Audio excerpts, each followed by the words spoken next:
Beyond Synth 369. You're listening to Beyond Synth Radio. And so am I, because it's awesome. Coming up, Marko and Andy bring you the best music from the synthwave scene. The Marko and Andy Power Hour is up next.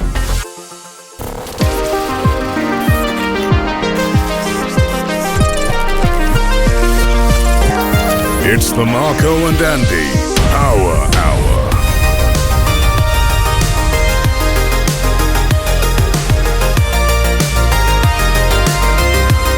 With Andy Last.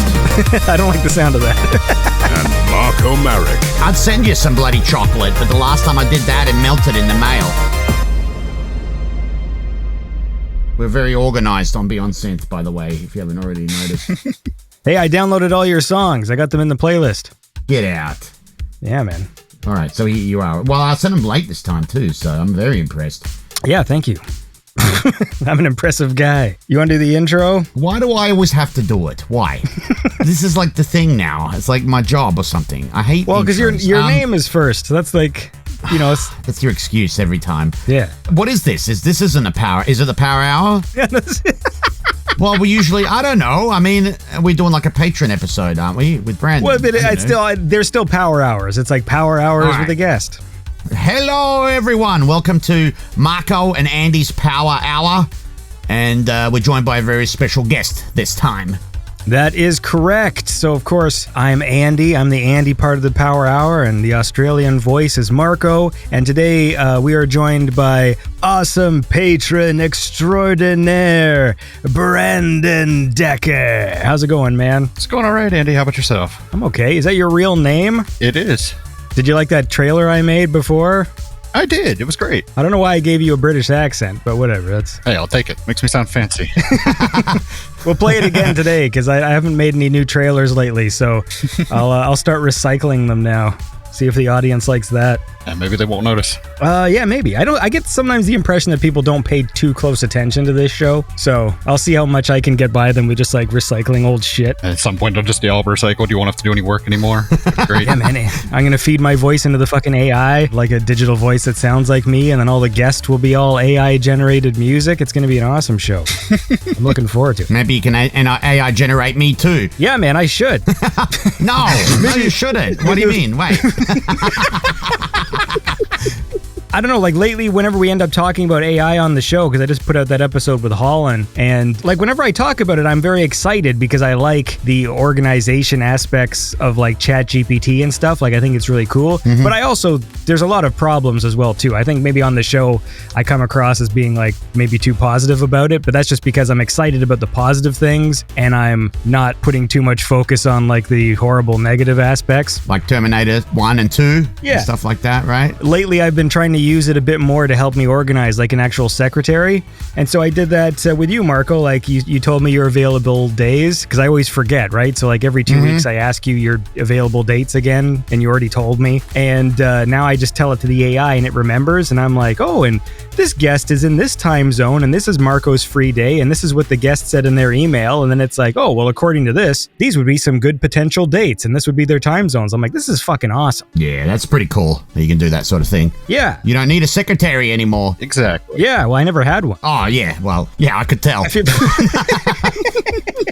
Well, look, before we get too carried away here, Brandon, of course, you're a cool patron extraordinaire of the show, so maybe we should get to know you for like a minute before we play a song. So what does the audience need to know about Brandon Decker? Oh, I'm very boring. I'm what you would call the man. I'm a manager for day to day, but I work for a restoration company that cleans up like disaster relief stuff. What? What do you mean? So like say your house burns down or you have a flood inside your house, we clean that up.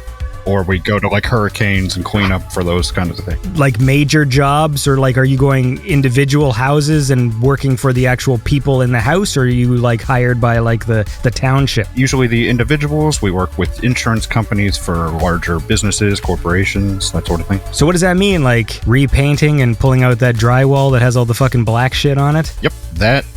Cleaning up any water, drying it out, repairing it if need be. We do everything from the ground up. Do you also deal with like sometimes you get like, bad chemicals and stuff, toxic stuff sometimes too. Do you guys handle that? We don't get into the chemicals so much. That's more like the EPA and that sort of thing. Oh, we I see. Use chemicals in our own work for like the cleaning purposes, but we don't clean them up ourselves. Right. Did the people who like work at your company, do they have to wear like masks and stuff because all the mold and goo that's down there? Oh yeah, full on respirator. Sometimes goo. hey, it gets pretty slimy sometimes. Yeah, I bet. Yeah, they'll go in with full on masks and respirators. They'll wear the big white suits that you see. And you don't do any of this though. You work, or do you go on site as manager, or are you like an office guy? I'm an office guy now. I used to go on site, but I got people for that these days. Ooh. Did you wear the costume? Oh yeah. Yeah, he's a manager now. Big shot. Okay, so how many years did you have to actually wear the suit before you got elevated to office guy? I was doing that for probably 4 or 5 years. That's pretty quick to like make that ascension to manager. Are you just very good? Are you good at your job? That's what they tell me. Who's they? The government? Yeah, it could be. Seems like it some days. I don't know what I'm doing. All right, listen, we'll talk more about restoration, but first we got to listen to some music. How about Marko? Do you want to go first today? I got a new track here from FM Attack. I'm really liking this one. I've had it on repeat for probably the last week, so I really love the dark, I guess you call new wave sort of vibe to it. It's out. It's just a single. It's out on his Bandcamp page, and the track is called Strange Ways.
Well, that was FM Attack and the track Strange Ways. FM Attack is a cool guy, and it's always nice hearing new songs from him. One of these days, Marco, we should put together a list because, like, I have songs too where I will just listen on repeat.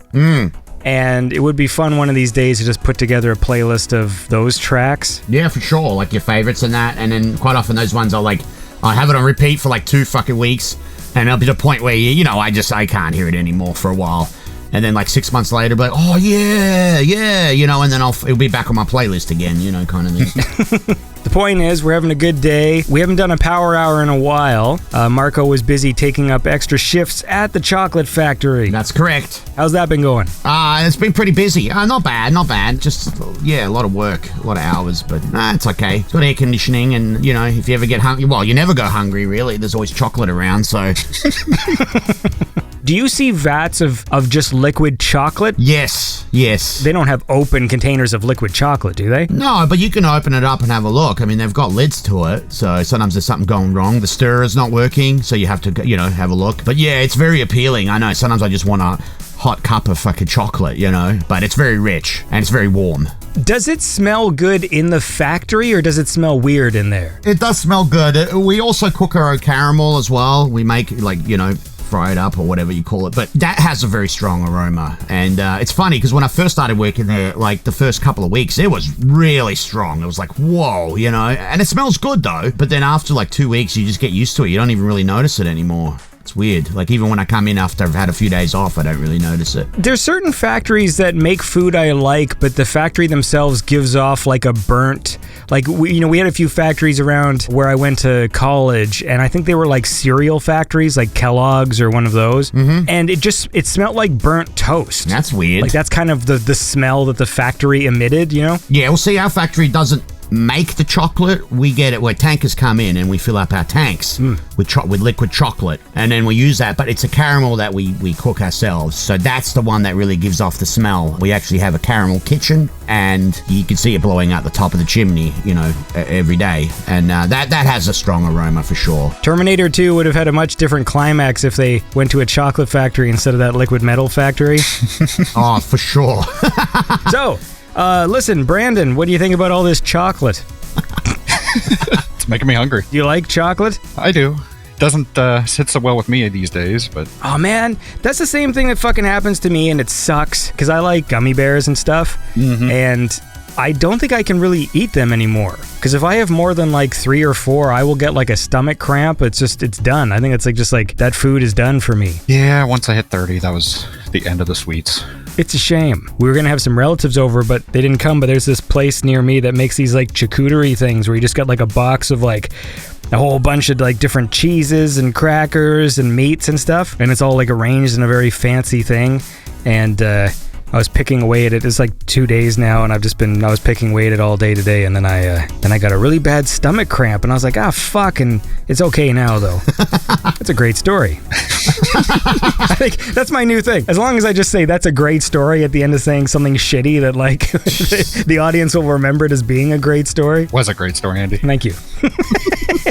I'd send you some bloody chocolate, but the last time I did that, it melted in the mail. I'll probably end up getting fucking dinged for some stupid duty fee. Probably, yeah. You think you're doing something nice when you send somebody a gift to a different country and then you like fucking leave them with like a $40 fucking thing? Well, especially if you send it to Europe. Bloody hell. Yeah, it sucks. They got that VAT tax or whatever they call it. It sucks because I know someone who works for an electronics company, and they can get a really good deal on like hard drives, like those really fast ones, and I'm like, oh, that'd be awesome, but then I was just like, it's not even gonna be worth it. Yeah. I'm gonna have to fucking pay like some stupid duty fee, and then there's gonna be the postage, and then by the end of it, I might as well just fucking buy the thing here. Yeah, exactly. Wait, how do you feel about duty, Brandon?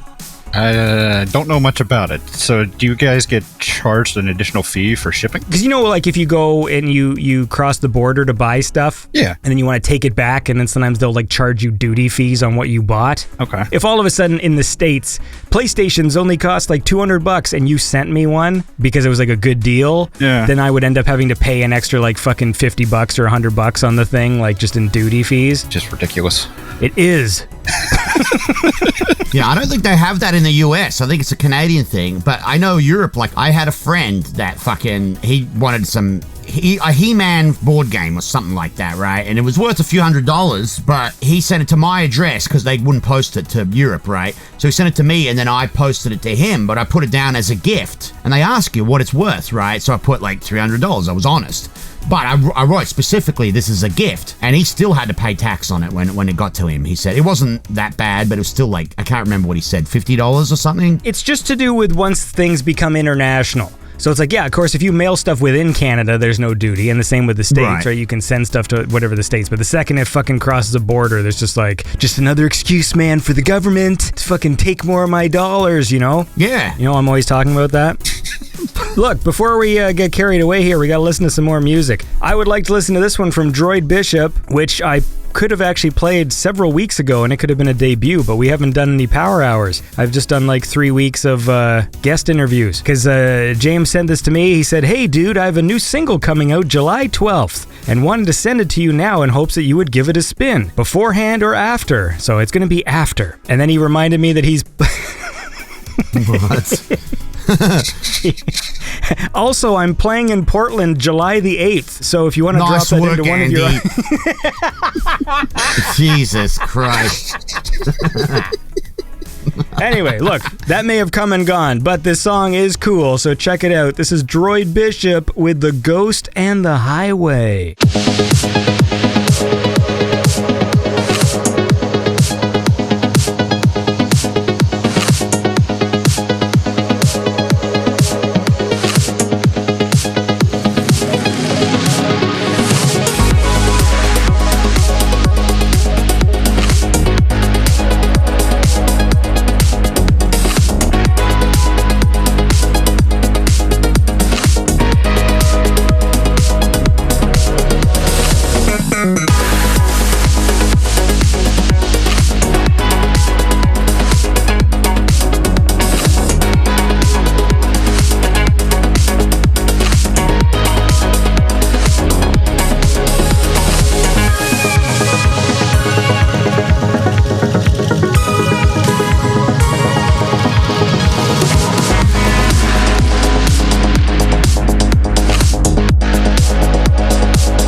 And that was The Ghost and the Highway by Droid Bishop. And I'm here right now on the Marko and Andy Power Hour with Marko and special guest Brandon, who works for a restoration company and helps fix up people's houses. Is there ever a point where like a house is just fucked? Like you go in there to restore it and it's like actually like the fucking beams are gonna collapse and this house is done? Like does that ever happen? Yeah, we've had that happen before, and usually it just goes down to the foundation and starts from scratch. A lot of times though, the property owner will just take the money and run. They won't actually build it back up. Then what happens? They pay us for cleanup of debris and stuff, and that's about it. We don't get a whole lot. So is there like different teams? Like is there the people who have like the costumes, but then there's also like a team of like sweepers with like just buckets and stuff, just shoveling stuff in? And typically the people with the suits and stuff are the same people that go in with the buckets and clean up afterwards. The only separate divisions are the ones that build it versus the ones that clean it up. In the case of if like a tornado sort of rips through a town and there's like a whole bunch of places that are fucked up, like is there like multiple companies like yours that come in and you like fight with each other? Is there like a bidding war of like, or is your company big enough that you can handle like we can do a whole city block like all by ourselves? We typically partner. The company I work for is like a nationwide franchise type system. So we kind of partner with other franchises in the area to take on the city block or even more. But we do also fight with other companies to get better projects and that sort of thing. That's what I'd like to see is like your guys in the costumes versus like the other guys in the costumes, and it'll be like a Mortal Kombat style thing. That would be very hilarious. Speaking of which, have you guys watched any of the fucking trailers for the new Mortal Kombat game? No, I haven't actually. I haven't either. Is it good? I'm gonna be honest, I'm not sure how I feel about it right now. That's not good then. Well, no, everyone seems excited about it, but sometimes I feel like I'm not the typical Mortal Kombat fan. Like one thing I'll notice is whenever I watch Mortal Kombat videos on YouTube, all the comments seem to be in Spanish, which is one thing I've noticed. You know, I love the old games, obviously, and there's something about the aesthetic of the old games I like, but then sometimes people get really excited about like the newer ones and they're more into the lore of like the new games and the new characters, and I'm just not. Like, to me, I just like the classics, and I like them to look the way that they looked in the classic games. Yeah, me too. Because the new one's called Mortal Kombat 1, because they reset the timeline. Oh, Jesus. Did you play the story of the last one?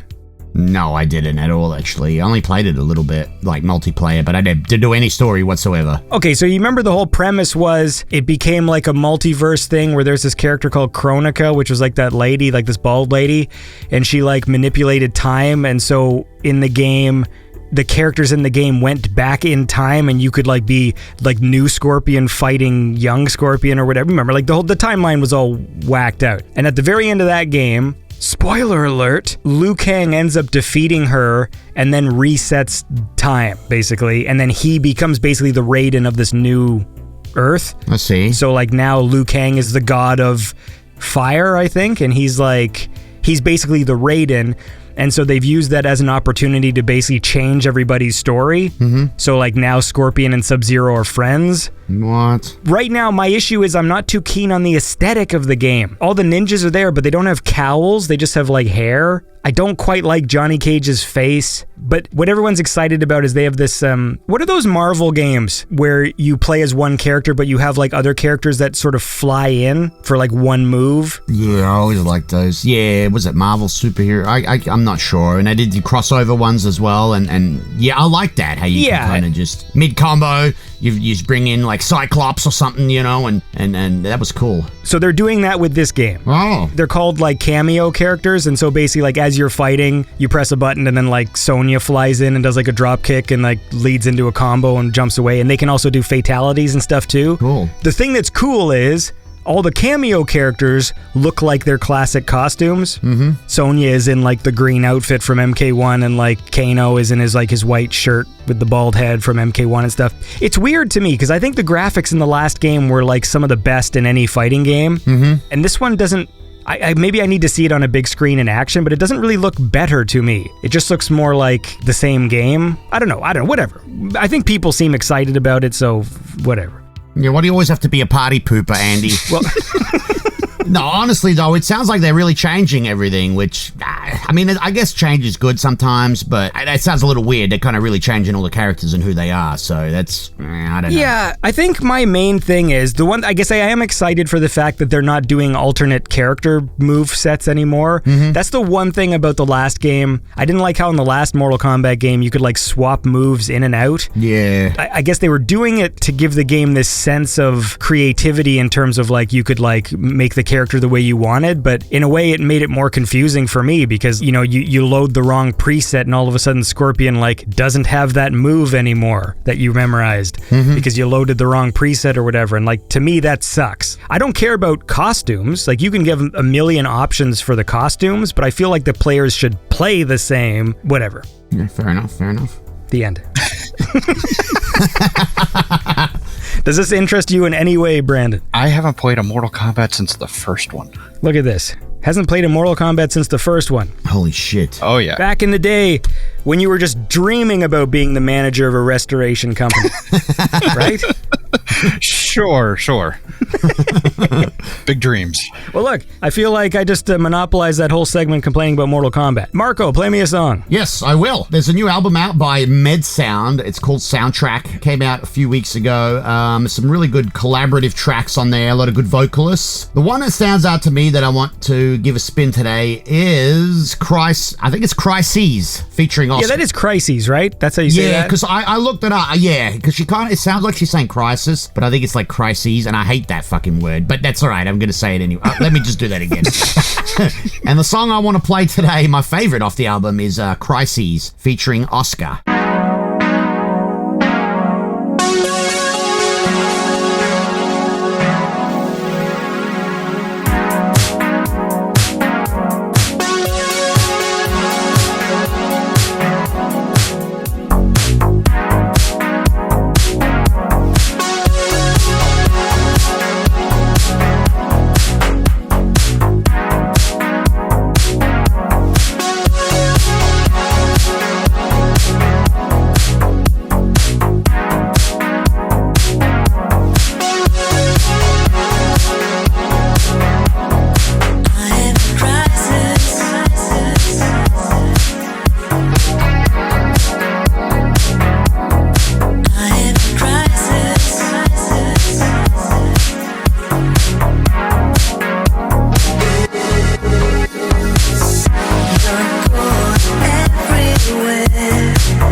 Alright, and that was Medsound with the track Crises featuring Oscar. And we're back on this Power Hour with Marco and special guest Brandon. Well, look here. Alright, I just talked about Mortal Kombat for this whole time, and Brandon hasn't even played one since the first game. Do you play games, Brandon? When I have the time, I've had less of it these days, but I've been playing the new Zelda recently. Oh, nice. How you feel about the new Zelda? It's better than the last one, because I never finished Breath of the Wild. Yeah, I like it better.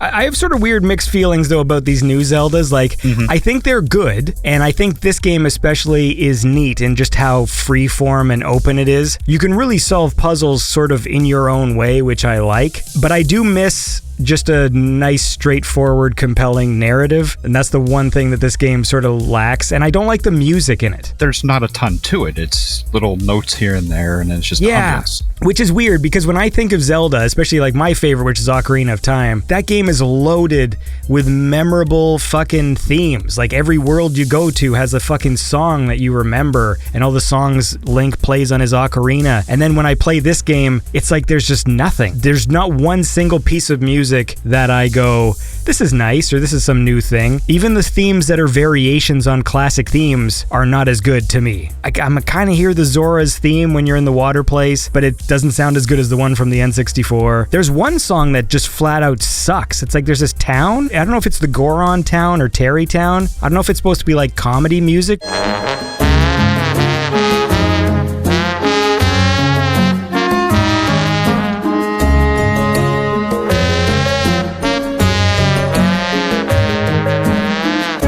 Like, it's awful.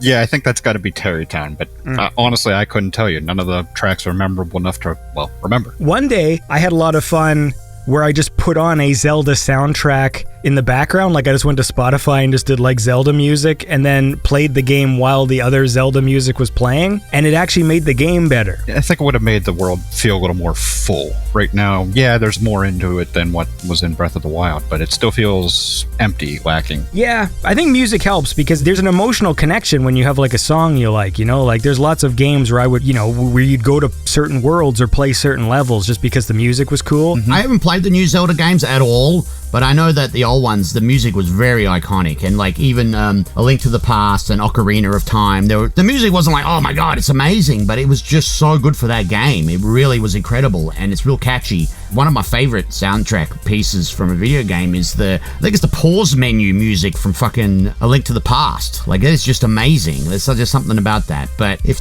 like you're saying, the music isn't that good, then that's a real letdown, Yeah, it's weird. It's like Brandon saying, it's not even that it's bad, it's that it's like not there. And I understand the thought process. They're like, well, it's a giant open world, so we don't want a 2-minute piece of looping music because you're going to be playing this game for hours at a time just out in this open field. But I would have then done what they do in like Elder Scrolls or whatever, where like the overworld theme is like a 12-minute song or something, Yeah. So that it's not as repetitive as like a looping 2-minute thing, but what do I know? They could have it fade in and out with the combat, and you could have it fade in and out with different environments that you go into. Yeah. Right. But it can still be a longer track, kind of like you said with the Elder Scrolls. Yeah, because even Elder Scrolls, Oblivion was the first one I ever played, and it was because I went to my buddy's house, and it was playing the overworld theme, and it's this awesome melody with like this fucking piano tune. That music mixed with the visuals of just being in this giant open world, and it was like a nighttime sky, and it was playing like I forget what the theme is called, like the King's theme or something, but it plays like the little piano notes, and like that's why I loved the game.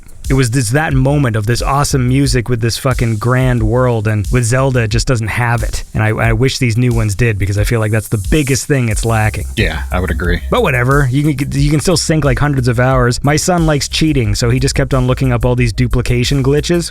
I was doing a fair few, actually, because I think the economy of that game is broken, of the new Zelda, because like there's certain items where you want to upgrade your shirt, and eventually you end up needing like 120 pieces of amber to like upgrade the thing to full, and like everywhere you go to a cave you get like one piece after smashing like 50 rocks, and it's like, do they expect me to smash like 2,000 rocks to get enough pieces of amber to give to this person? Like, it's just weird. So I did some of those duplication glitches, but then they got patched, because there's this awesome glitch where you could get like a 3x bow, and then you would shoot like a diamond, and then it would make 3 diamonds, but then it would like get stuck in this gravity well and fall to the ground, and you could collect the diamonds you just created. Oh, wow. But it's been fixed now.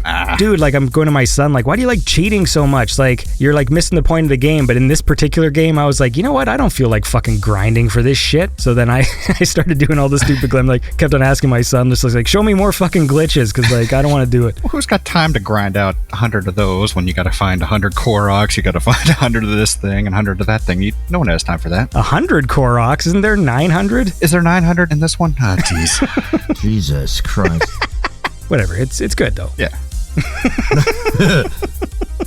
Well, look, I'll tell you what else is good is cool music, and Mr. Tim Carlton, the Cisco Hold music man himself, has messaged me, and he said, listen, I want you to play a track by Computer Magic called Bionic Man. And I said, you know what? I'll do that for you because you're a cool guy. And so we're going to listen to that now, and this one's dedicated to Mr. Tim Carlton, who likes this song. So this is Computer Magic, who is technically called Dan's now. But let's listen to Computer Magic with the track Bionic Man right now.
right, and that was Bionic Man by Computer Magic, who now goes by Danz.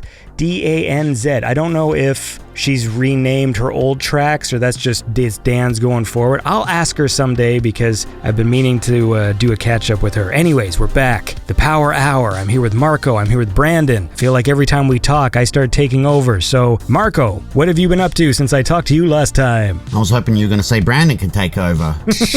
Fuck no. Not a lot. No. What have I been doing?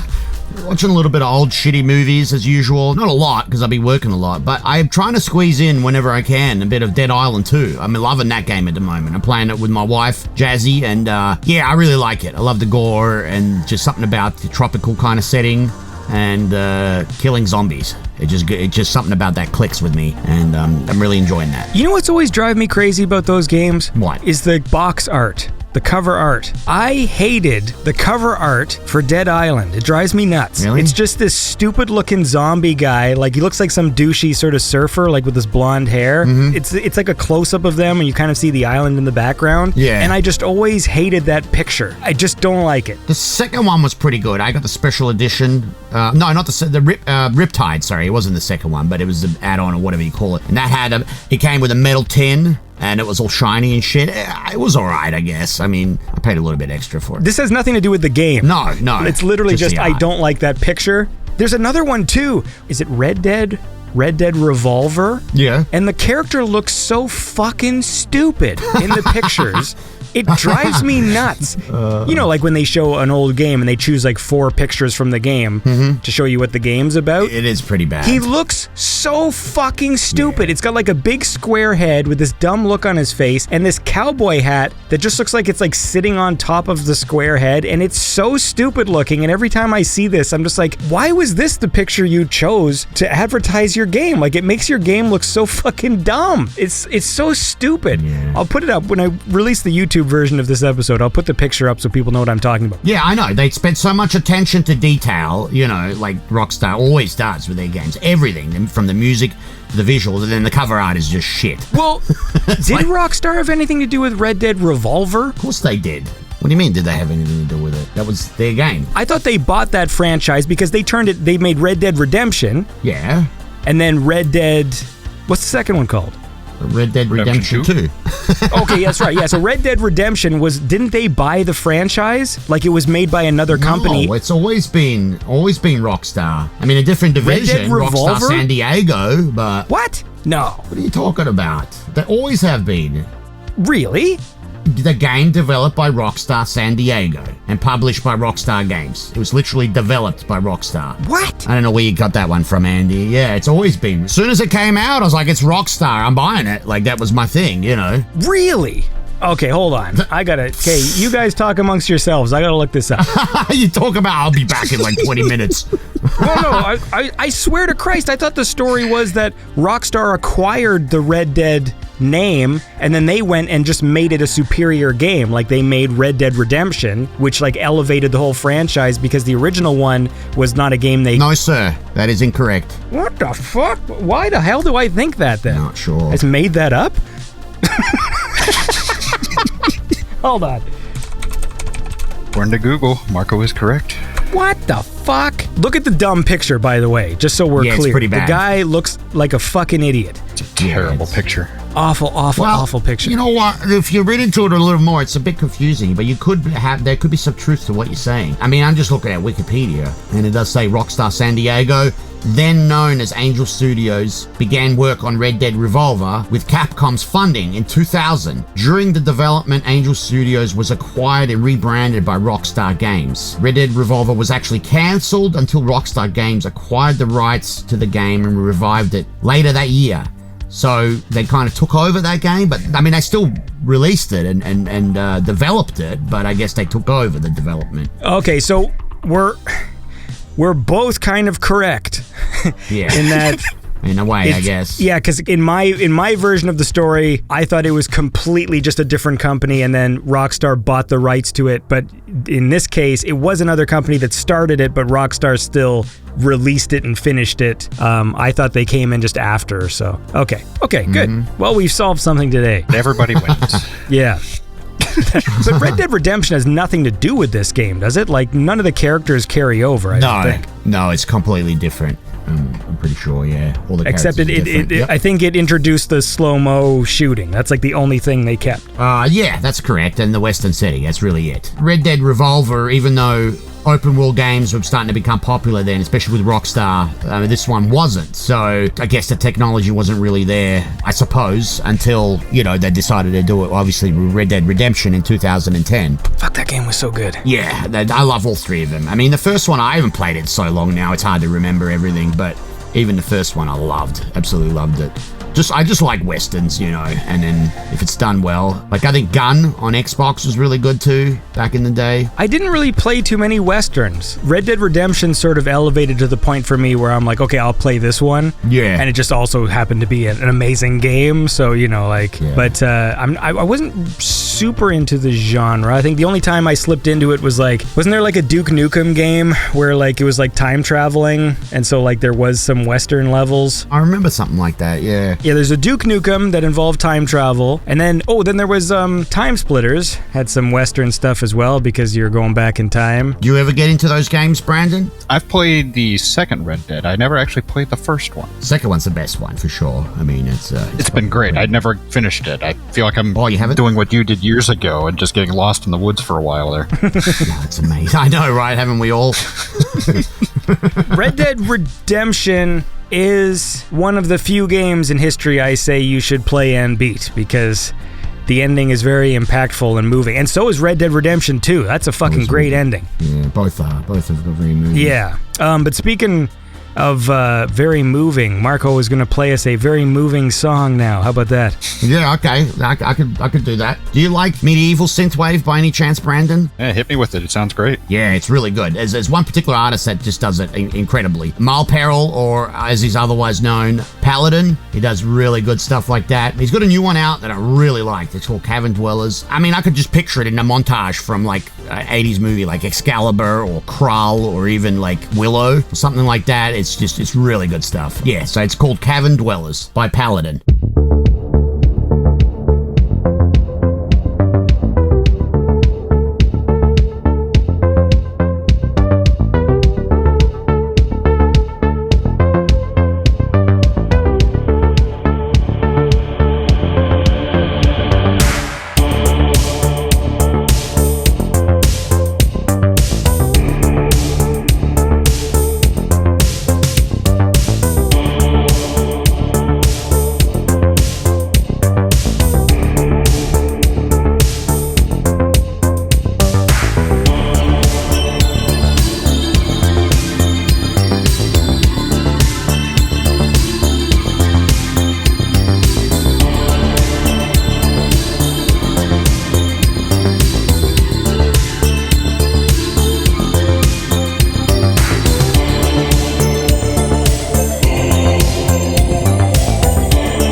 right, and that was Paladin with the track Cavern Dwellers. And that was a cool song, and we're back here in the Power Hour. I'm here with Marco. We're here with special guest Brandon. We're having a good time talking about games and things. I saw some movies. What'd you see? Nothing too great. I saw Cocaine Bear. So ridiculous. I didn't like it. I'll be honest. Andy, do you like anything? Jesus Christ, man. It's like they made it because it's got a great title and they could make, like a wacky trailer. It's just tonally weird. It's like it didn't know what it wanted to be. You know, when you watch some movies where like is this funny? But then like some of the kills, it felt kind of like mean-spirited, but then it wasn't funny enough to laugh at. It wasn't wacky enough. It straddled the line of a whole bunch of tones, but it never like really settled. There's like kids in it, so it takes some of the drama away, because I'm like, well, Bear's not going to kill the kids. And then it's like kind of serious sometimes and kind of has that improv-y kind of dialogue. When you watch the trailer, you're thinking like, oh, this might be some wacky like Evil Dead thing, like where it's like super over the top and ridiculous. And then it kind of is sometimes, but then not. It was overall just kind of weird. And it's a CGI bear, right? So, that takes away some of the fluff. Yeah, it does. It's pretty ridiculous. It gets really ridiculous towards the end, too. It's like, come on. I know it's based on a true story or whatever. They just took a lot of liberties. And you got to go into it thinking, like, this is just fucking ridiculous. Like, I did, but I was sort of expecting it to be more fun. Like, because my wife was all like, oh, we got to watch Cocaine Bear. I'm like, okay. And, like, we were geared to watch, like, a fun movie, and it was just sort of a bummer. I know what you mean. There's some good gags in it, but then towards the end it gets really serious. Like, it's not really funny at all, and it's like, well, is this a comedy or is it what is it? Like, right? I know what you mean. Like, it's like, where's this going? Like it almost could have been more ridiculous. I mean, it should have been, like, and more over the top, and then it felt like a bummer. Like, when it was done, I was just sort of like, well, that wasn't great. And some of the kills felt, I don't know, it was weird. Like, I use the term mean-spirited. Like, it wasn't, some movies, like, people get killed and it's, like, fun and funny, because it's, like, over the top. Mm-hmm. But this one, I just felt kind of like, it was, like, a bummer every time someone was killed. I don't know, it just didn't sit well with me. But, whatever. Did you see Cocaine Bear, Brandon? I did not. I don't get out to the movies much these days either. Well, it was on streaming. Do you ever stream? Once in a while, not too often. Don't cross your streams. Well, I tell you what I saw on streaming as well. I watched Ant-Man and the Wasp and Quantumania or something. Oh, Jesus. What was that like? Let me guess, you didn't like it. I mean, I was expecting it to be worse because like a lot of the reviews were bad, but it's also not great. It's another one where like I'm done with the Marvel movies now officially. I think Dude, it was just a cartoon. So over it. Oh, it's like fucking hell. Like, I liked the first Ant-Man was pretty good, and then it's like, but how much of this stuff can I watch? Like, honestly, dude, like, it's just too much. It's the same movie every time. It is, pretty much. Yeah, and they're just ridiculous now. Like, Ant-Man was like, it's a cartoon. Like, you're watching a cartoon, and the logic is so stupid, and the story is so dumb. Like, the whole, like, why the movie even happens is really stupid. And I didn't hate it when it was on screen. It's just dumb. And then a lot of the stuff that people were all excited about, like, whenever I would read reviews of things. I read more reviews than I do actually watch stuff. And sometimes I just can't tell if movie reviewers and like entertainment journalists actually have opinions or if like the company just tells them what to say. There'll just be a time where like a movie comes out and everyone's raving about a particular aspect or something. And then I'll watch it and be like, everyone for some reason was always like, this movie's not that great, but Jonathan Majors is like a revelation as Kang, like the bad guy who they're probably going to have to replace now because of his personal life. But everyone was all excited about him as Kang, and like, it's like he's fine. But it's like, why did I read so many articles saying that he was like the best part of this movie? Like, I'm like, he was fine, but like not anything special. Like if I was writing a fucking article about the movie, I wouldn't even talked about him. I would just have been like, what, this movie's stupid. Like, that's what I would have said. But I'm not an entertainment journalist. You could be. Well, I guess you kind of are a little bit with your show, right? Yeah. It's the way I just feel about all these Marvel things now. It's like it's not like I hate them when they're on. They just don't excite me in any way. It's like you're just watching stuff. The characters make dumb decisions and it doesn't feel serious in any way. Like you don't feel like any character's actually in danger because you're just watching a cartoon. So there's no drama. So it's like, why did I watch it? Sometimes there's some cool visuals and neat ideas, but at the end it's like, well, who cares? They're all very milquetoast these days. That's really all it is. Yeah, that's why I'm going back and watching some old ones. So I signed up to Paramount because Marco and I, of course, have been watching all these bad movies, and now even all like the big budget ones I watch are shit. I had an interview with Griff, although it hasn't aired yet. That's going to air in a few weeks, and we were talking about like Mission Impossible movies, and I just realized I haven't seen any of them past like part 2, and everyone seems to like the Mission Impossible film. So now I'm going back. I'm going to watch them. So I just rewatched the first one because I haven't seen it since whatever the hell. There's a new one's out now, isn't it? Yeah. How many has he made? Like, there's a new one out now, I think. I think this is the 7th. 7 already, jeez. Fucking hell, 7? Yeah, and I've only ever seen the first 2. They usually rate pretty highly. Like, people say they're fun movies, and like I just rewatched the first one. I know they get bigger as they go, like, because the first one's still pretty tiny in comparison to like the stunts and shit from like the newer ones. But it's fine. I've got this new appreciation for even mediocre movies from like the 90s and stuff, when stuff was still shot on film and they still did like practical stunts and things. I don't know, it's like I tend to like a lot of those movies more now. I actually haven't seen any of them. I know that's pretty crazy for me, but I'm surprised I haven't, because I don't mind Tom Cruise. I know he gets a bit of a bad rap because of his private life, whatever, but the guy's a professional when it comes to acting, and he's supposed to do most of his own stunts, and some of that shit's crazy that he does. Like, I've seen some of the behind the scenes, and it's fucking insane what he does. Oh yeah, and like the first movie's not bad. It's a good movie. Like, it's just, I think it's weird in hindsight because of how big these movies become, because they do get to like James Bond scale, like giant things, whereas like the first one, it has a few action scenes that are slightly over the top. I mean, like the final, like there's a stupid, well, I don't want to spoil it now. There's a scene where a helicopter blows up that's pretty ridiculous in the first one, just because of the physics of what happens. It's also funny just because there's all this old internet stuff in the first Mission Impossible. There's a scene where like, because Emilio Estevez is like on his team at the start, and oh really? You hear like keyboard typing, like he's typing a whole bunch of stuff, because you hear all the clacking of the keyboard, and then on screen he's just like written a name. But the sound effect is like, and then on screen he just writes like fucking 5 letters, which is pretty awesome. And there's a scene where like Ving Rhames is like trying to jam someone's signal, and then on his computer you see him write the word send jamming signal. Oh my god, are you serious? It's awesome. High-tech stuff. At that time, the idea of the internet was exciting. When they talk about it, like, we got some information from our guy on the internet. Like, that's the way they talk about it, which is pretty awesome. But it's fine. Like, it's a fine movie. I gotta be honest with you. This is a bit of a tangent. But I think I got put off watching the Mission Impossible movie because it came out reasonably close around the same time as GoldenEye. And when I played the game GoldenEye, and the game Mission Impossible came out, and Mission Impossible was inferior to GoldenEye, obviously. So I was really into GoldenEye. And then I was like, so I went and watched the movie, but I was like, I played a bit of the fucking Mission Impossible game. I was like, it's pretty average, so I'm not going to watch the movie. I don't know, it kind of put me off, I mean, is that weird? Or yeah, probably. No, it makes sense. Like, I mean, GoldenEye is better. Like, I like the movie GoldenEye better than the movie Mission Impossible. Mm-hmm. In my recollection, Mission Impossible 2 was very ridiculous in my memory, because I remember they did that thing where people were constantly taking masks off and revealing that they were somebody else underneath, and it was like a plot twist. Well, actually, like, you thought you killed me, but then pulls the mask off. And I remember part 2 did it a whole bunch of times to the point where it was very silly. So I'm looking forward to going back and seeing it. It was John Woo, and I think he also went crazy with slow motion in it, if I remember correctly. But I'm gonna find out when I watch it. Anyway, look, we gotta listen to some music first. Okay. First, we gotta last. Listen, we gotta listen to some music. All right, that's the point I'm trying to make. I got a cool one here from Boy Harsher. This is "Give Me a Reason."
And that was Give Me a Reason by Boy Harsher. And we are back on the Power Hour with Marco and I and special guest Brandon Decker. So, Brandon Decker.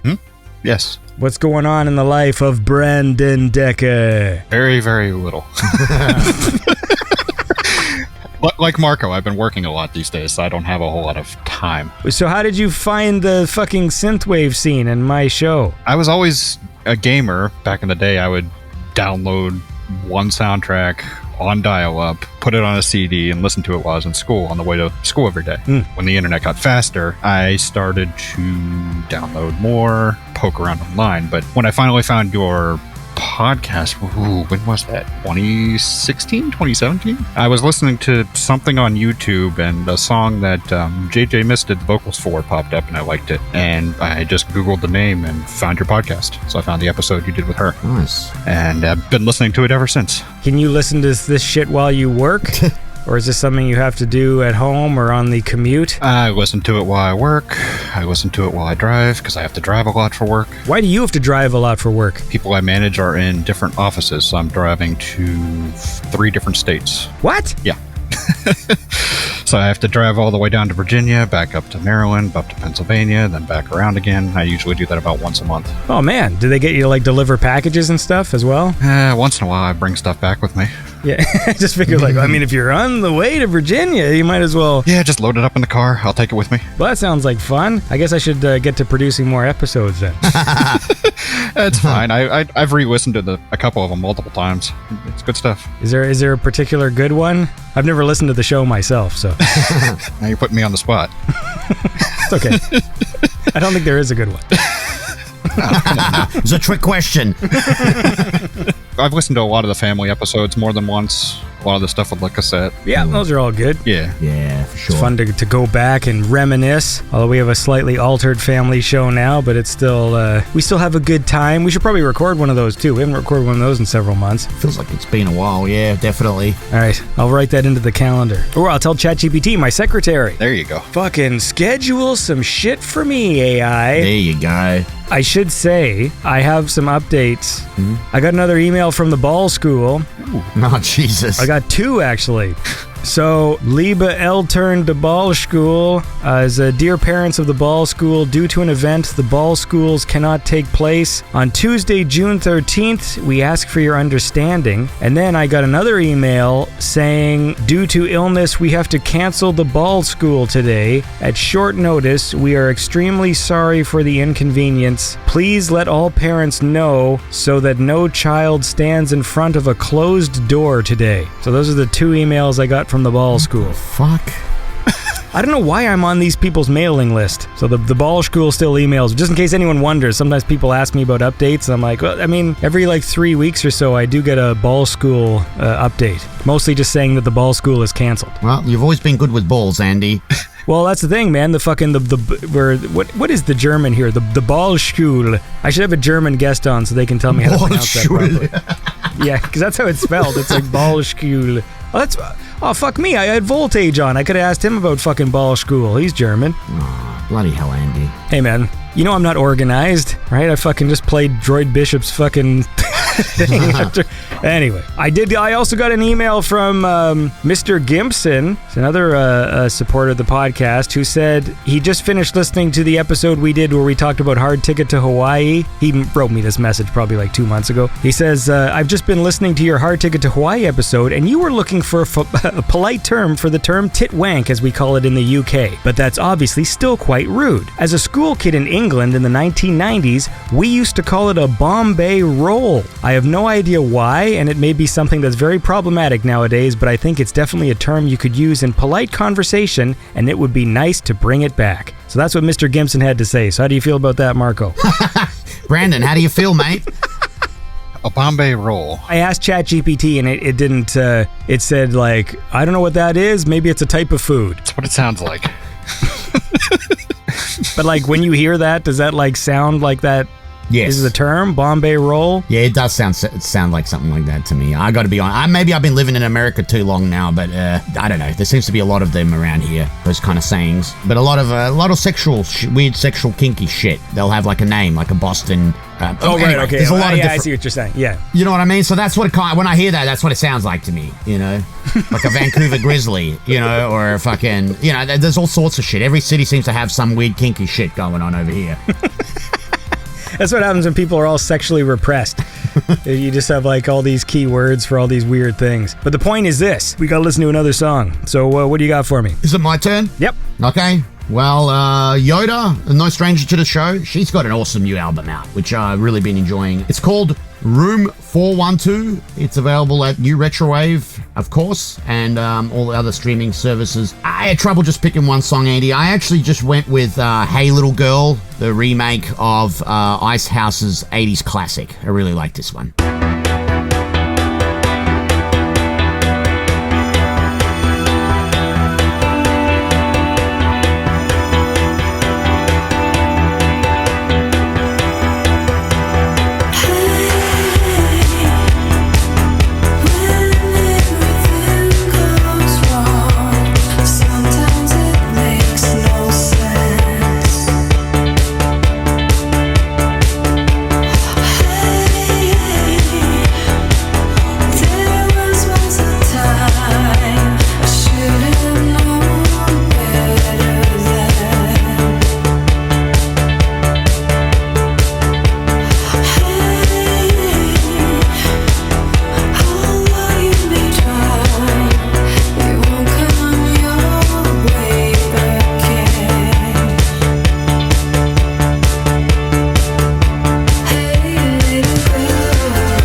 All right, and that was YOTA from her new album Room 412 or 412. I don't know how you're supposed to say that. And with the track Hey Little Girl, which is a cover.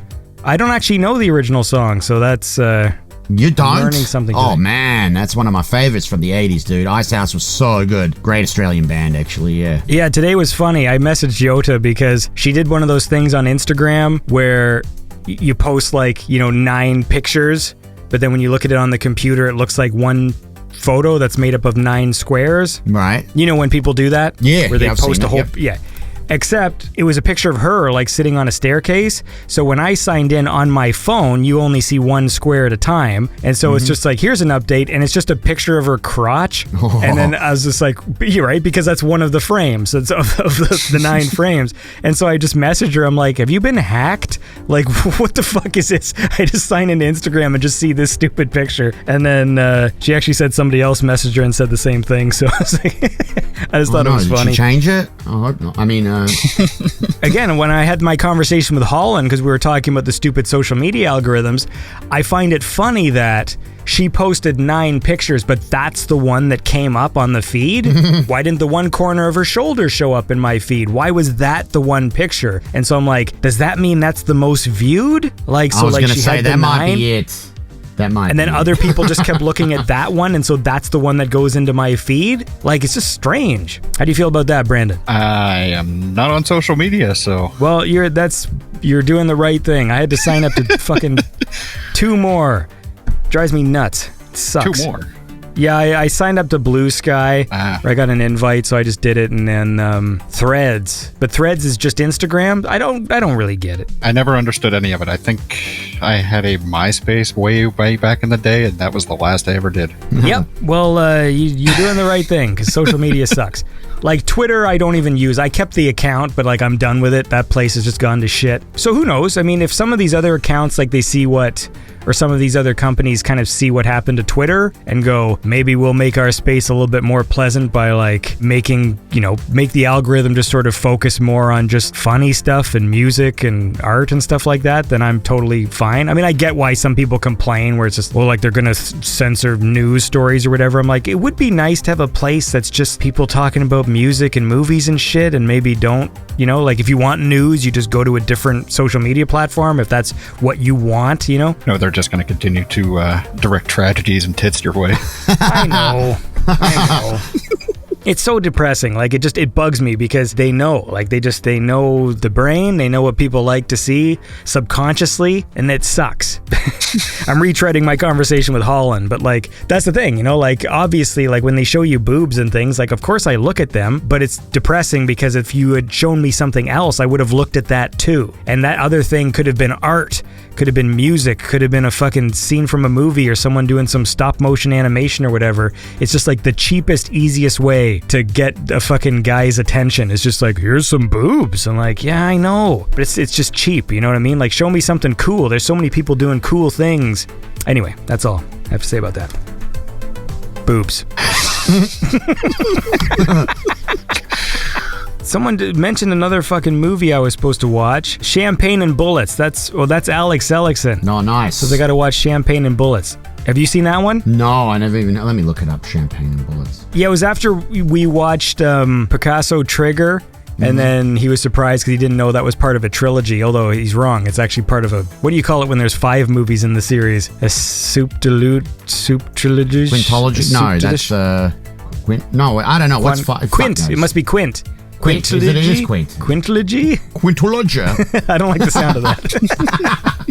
Oh man, this looks really bad. Yeah, he mentioned and he said he revisited Champagne and Bullets, and it's so much more awful than he remembered, and it still has some crazy funny parts and some other things. We can add it to the list, although I think after watching so many bad things in a row, I do want to watch something good. Yeah. So I'm gonna, like I say, I'm gonna go through and watch the Mission Impossibles, just get some actual high budget Hollywood action movies like that have good stunts and things, and then maybe I'll get back on the shitty movie train. I can only handle so much shitty movies before it's like, hold on here, like, why do I even love movies in the first place when you just like end up watching a whole bunch of crap? Yeah. You forget why you like movies because everything you're watching sucks. Yeah, but it's worth it for when you find that one gem here or there, you know, like Miami Connection. Yeah, maybe, I don't know, maybe I'm done with the hunt. Yeah, maybe. Like the hunt for the gem. I just want people to deliver gems to me. I want to be like a gem baron, you know, like I don't want to do any of the digging. I just want to have gems. You can ask ChatGPT to go find you one. Yeah, there you go. He'll I just said he. ChatGPT will probably just give me the same fucking list. Like, what are 10 so bad they're good movies? While ChatGPT thinks about this, let's listen to a song. I got one here from Skye Wolff. Skye Wolff. That's right. She's got some cool music, and I got one here called Fragments. So let's listen to this.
All right, that was Fragments by Skye Wolff. Technically in brackets, the short version, so I guess there's a long version of that. But that's a cool song. Skye Wolff's been a Beyond Synth supporter, so go check out her tunes. And we're back. The Marko and Andy Power Hour, and Brandon is here, his special guest, Beyond Synth Patron Extraordinaire. Wow, ChatGPT is writing so slowly. What the hell? He's gonna give me the 10 most typical fucking list in the world. Number 1, The Room.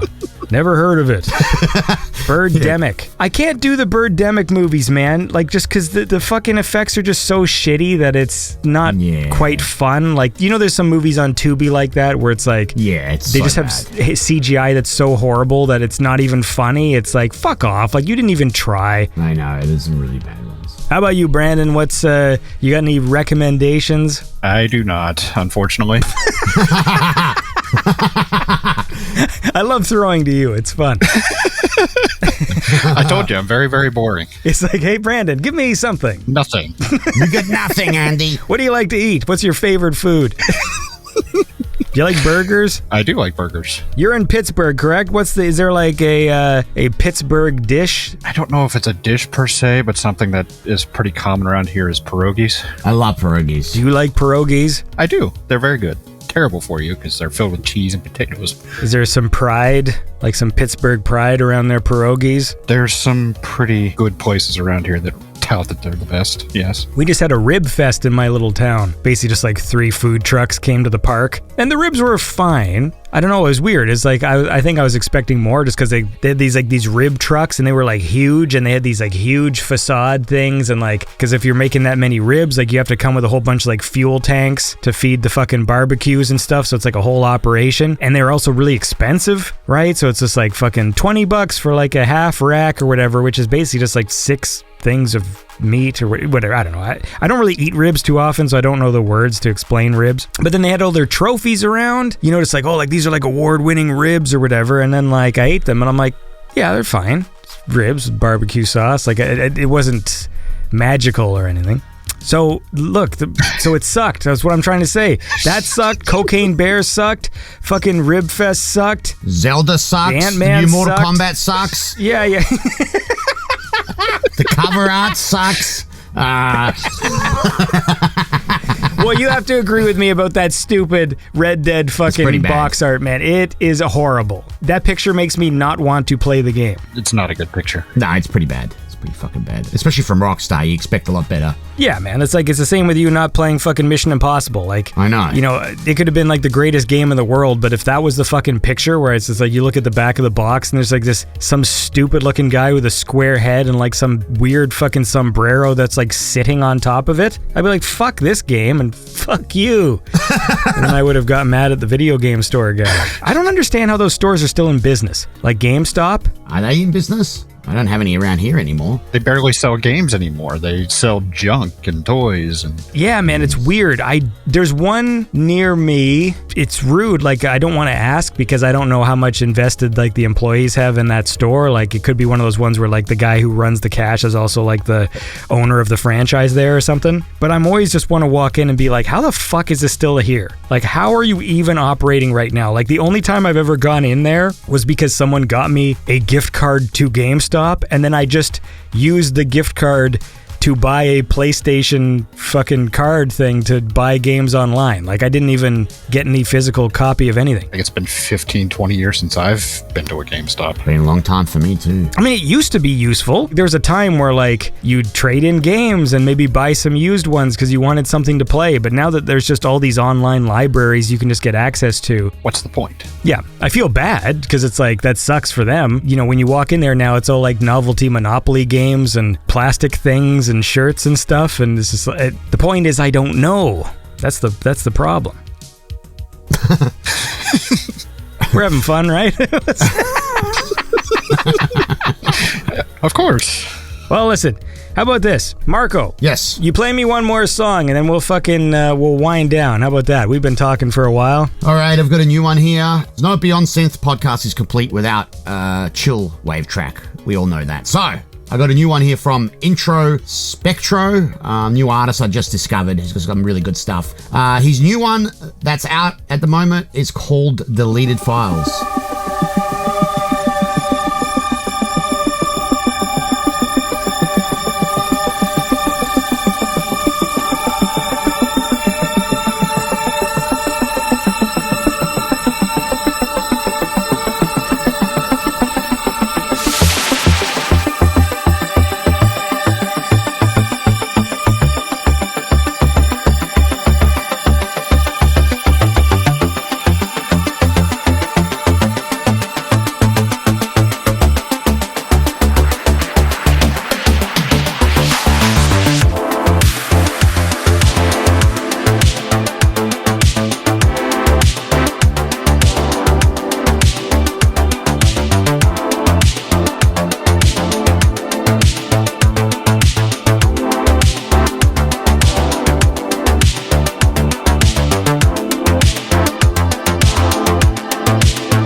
Alright, and that was Deleted Files by Introspektro. You know, it's always nice to wind down with some chill wave. That's right. This is what Marco likes to do. He sits at home with his fucking glass of wine, listening to chill wave. Nothing wrong with that. With my space cat, I like to chill on the weekends, listening to chill wave.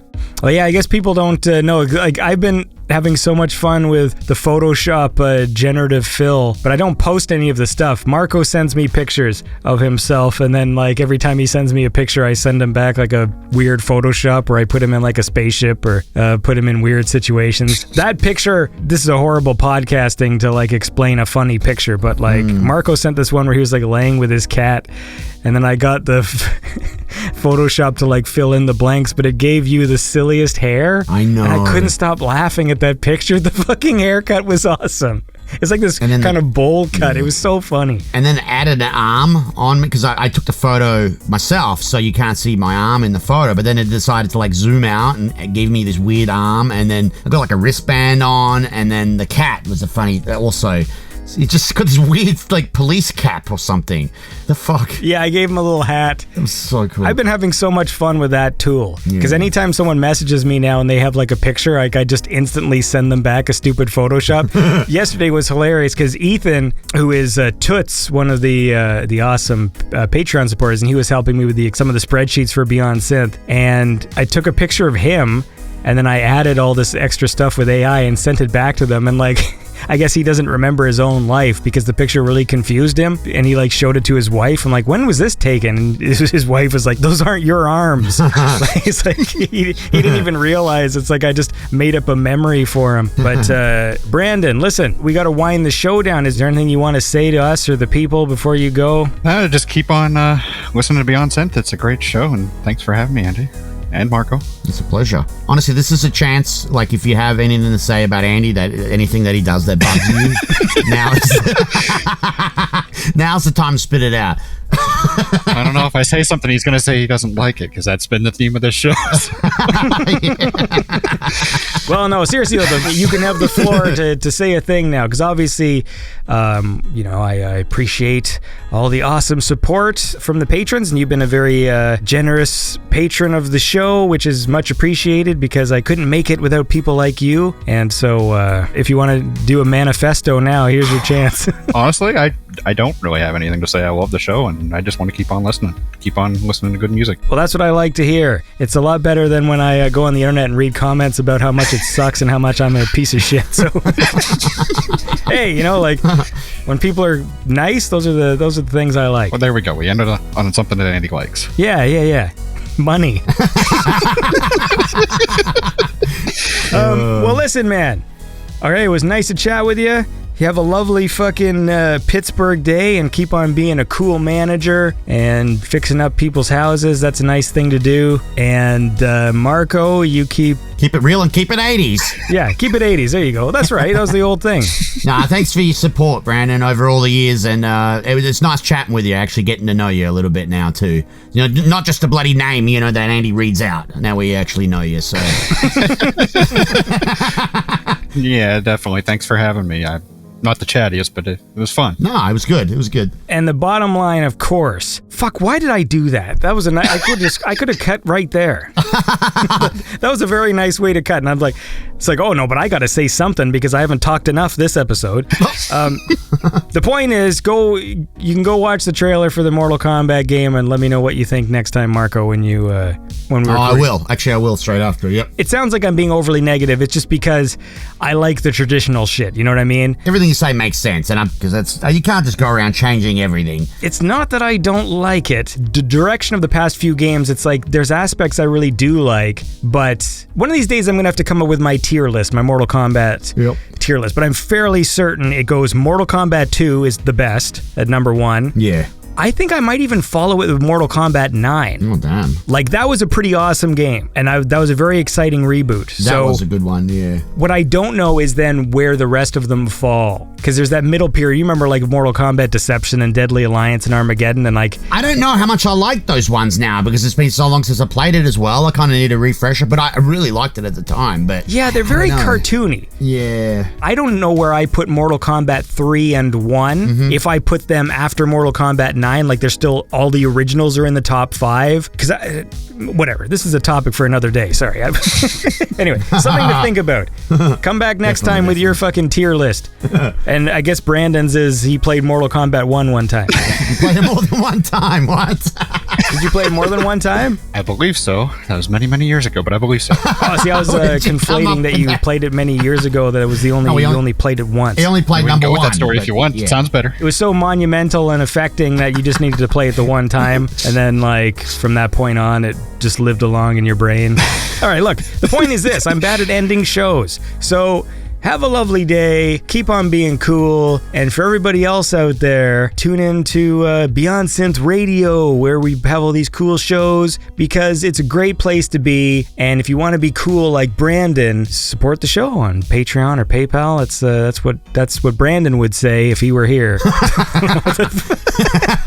We've been talking to a ghost this whole time. I'm going to hang up the phone now. Everybody be cool. Brandon, thanks for your support. Marco, be cool.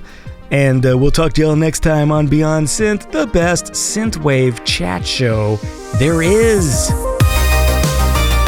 Beyond Synth Radio is produced by Andy Last. Check the show notes for more information on the musicians featured on the show. Beyond Synth is made possible by listeners like you. Consider supporting Beyond Synth at patreon.com/BeyondSynth. Thanks for listening.